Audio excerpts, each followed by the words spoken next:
आमचे मित्र सुनील चत्तर यांच्या शेतामध्ये आम्ही आलेलो आहे.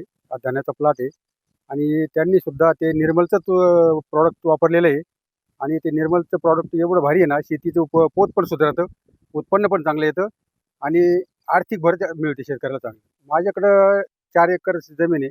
त्यात मी मागच्या महिन्यामध्ये 1 एकर निर्मलचाच धना लावला होता आणि तो प्लॉट माझा इतका जबरदस्त आला आणि 41 दिवसात पूर्ण प्लॉट निघून पण गेला. आणि आता त्याच ठिकाणी परत मी 1 एकर धना लावलं आहे. आता उतरून आलेलं आहे. परत मकाची सुद्धा वाण मी केलेलं आहे निर्मलचे. त्याचं सुद्धा मला जबरदस्त उत्पन्न मिळालेलं आहे आणि मका 666 लागवड केली होती. तर तिचं सुद्धा उत्पन्न चांगलं आणि जबरदस्त आलेली मका.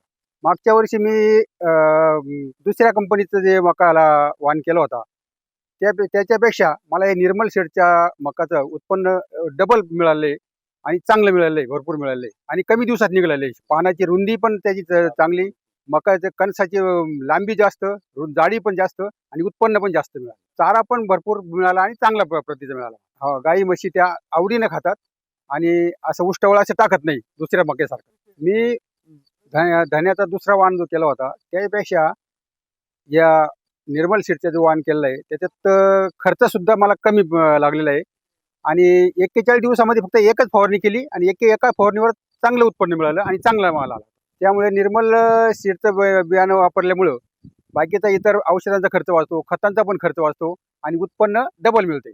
शेतकऱ्यांना मी एवढं सांगू इच्छितो की शेतीचा उत्पन्न खर्च कमी करायचा असला तर जैविक खतं वापरावं. त्या जैविक खतामुळं शेतीचा पोत पण सुधारतो, खर्च पण कमी होतो आणि उत्पन्न पण वाढतं. तर नुसतं भरपूर खतं टाकली म्हणून काय उत्पन्न चांगलं येतं असं काही नाही. पण जैविक खतं वापरल्यामुळं त्याचा फायदा जमिनीला होतो आणि चांगले पिकं येतात. जमीन टिकली तर शेतकरी टिकला समजायचा.